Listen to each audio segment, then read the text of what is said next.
Welcome back to another episode. My name is Zoe, and I'm the host of the Self-Worth Club podcast, where I help you rise above self-doubt, create super strong belief in yourself and your worth, so that you can build a life you feel truly fulfilled by each and every single day.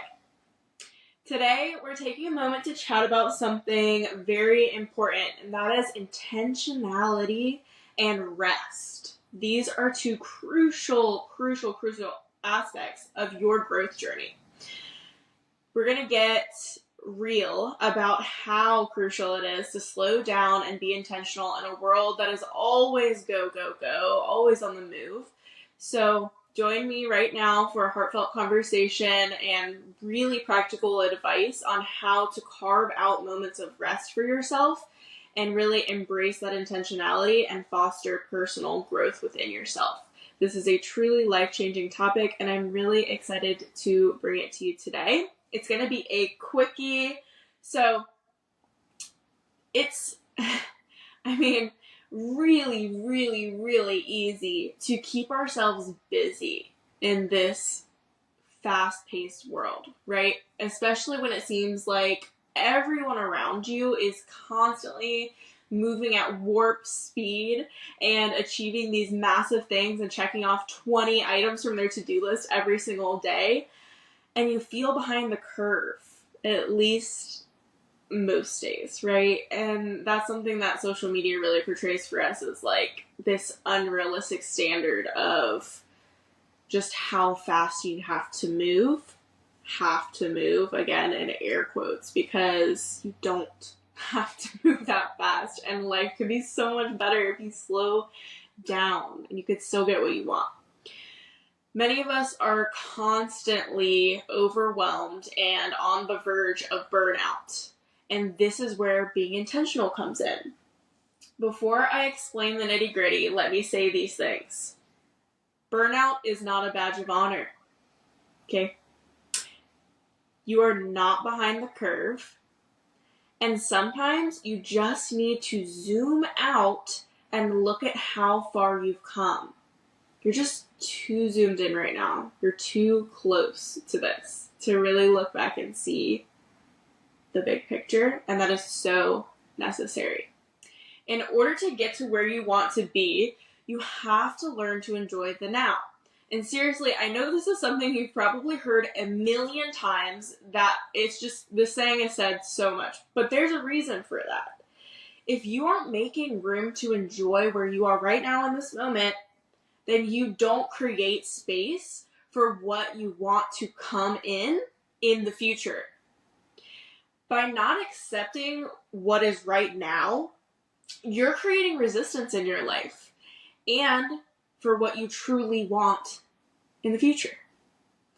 But once you find that peace, that inner stillness and gratitude for the now, what your life currently is and everything that you have, then you can start to create what you want for your future.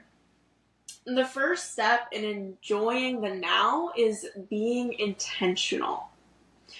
Focus on enjoying each experience that you have, even the littlest of things. Like, I want you to be present while you're making your breakfast, while you're walking the dog, while you're eating dinner with your family. Like, no phones, find that intentional time. And I think this is so important even in moments when you're doing something else, right? Like, but just be present in what you're doing. So say me and my husband sit down to watch a movie. Yes, we're doing something else. We're watching a movie, but we're doing it together. We're intentionally spending time together. And I'm sure you can imagine how different it feels if you're, say, like cuddled up together on the couch under a blanket. You're watching the same movie, you're laughing at the same parts, you're connecting on what they're saying, you maybe have some dialogue back and forth about it, you're surprised by the same moments, right? Versus you're sitting on the couch together, you're a little bit apart, you're not sharing the same space, you're not touching, one person's like constantly looking at their phone, and then the other, they missed that moment where that made you laugh so much. Like, how different does that interaction feel? right? This is why it's so important to be intentional in everything that you do, because even the littlest of things can create special memories and just make you enjoy your life that much more, right? Being intentional means you take your time, you give that thing your full attention, you're in the moment, in the next, and the next, and the next. You stop rushing through to get to the next thing, and you let yourself be there and be still. There are so many distractions in the world right now, and they are sucking the joy out of life. We are always somewhere else, thinking about what's to come, what's next on the to-do list, planning for tomorrow, next week, next month. But that's where you've grown most comfortable, in the distractions of the next thing, of the next day. And our brains love to keep us comfortable, right? It's literally the main concern, is keep you safe, which means keep you comfortable. So when something comes up that feels stressful, out of the ordinary, you naturally want to retreat. You want to numb. You want to be somewhere else. Take the attention away from that thing that's making you uncomfortable. This leads us to doing things like turning on the TV, pouring another glass of wine, sparking the blunt, anything to not have to be totally there and present in that stress. But when you allow yourself to open up and be your most intentional self, life gets so much brighter. You have full of life experiences. And isn't that why we're here? To live, right? That is the point. Not to be looking for the next distraction or checking off the next thing on your to-do list. Here is some advice to help you create stillness and intention in your life so you can enjoy more of it. 1, honor all parts of you, including the highly sensitive ones. Your independence-loving ego craves to take control and cover up the vulnerable parts of you that feel scary and overwhelming. And I have been there. I used to act so tough when I was younger. It was literally part of my personality that I never cried, never needed help, wanted to figure everything out on my own.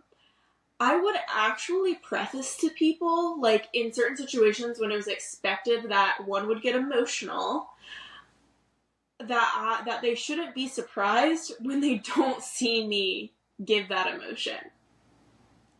I would just say, like, it's just not me. I just don't do that.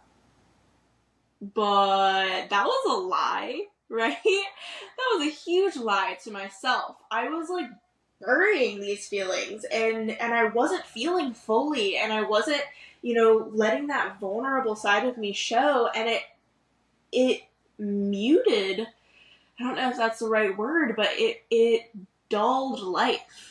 Really, in the end, when you think about it, and when the contrast now in my life is so crazy different, I feel everything, like, I never apologize for it. I wear my emotions on my sleeve, and I don't feel the need to explain to people how I am or why I act, certain ways. I never apologize for crying or anything like that. And I have never felt more whole or powerful in my whole life. The ability to be outwardly vulnerable and emotional is a gift, you guys. It's a gift to you and to other people. So don't push it down. And please, this is a big one, stop apologizing, girl. You don't have to explain yourself. You don't have to apologize for feeling things outwardly and in a big way. It's beautiful. So stop apologizing. My next piece of advice is give yourself space to connect with you. your thoughts and your emotions. It's normal to have a ton of thoughts swirling around in your head, and you can learn to let these thoughts come up. You see them, you feel them, and then you can choose to either go deeper into that thought and like let it branch off, or let it pass and just like poof, diffuse into space. I know it sounds crazy, but you can do that. You don't have to let it overtake you if you don't want to. You have that choice. Like, I know a lot of the thoughts that pop up can be so random, just from our subconscious, but you can take control of that aspect. When you have a lot going on, it can be really powerful to allow yourself to sit in silence imperfectly until it becomes more natural and peaceful to do that. And with the aspect of watching your thoughts, I want to make a note. Please, please, please do not beat yourself up for any thoughts that might flow in.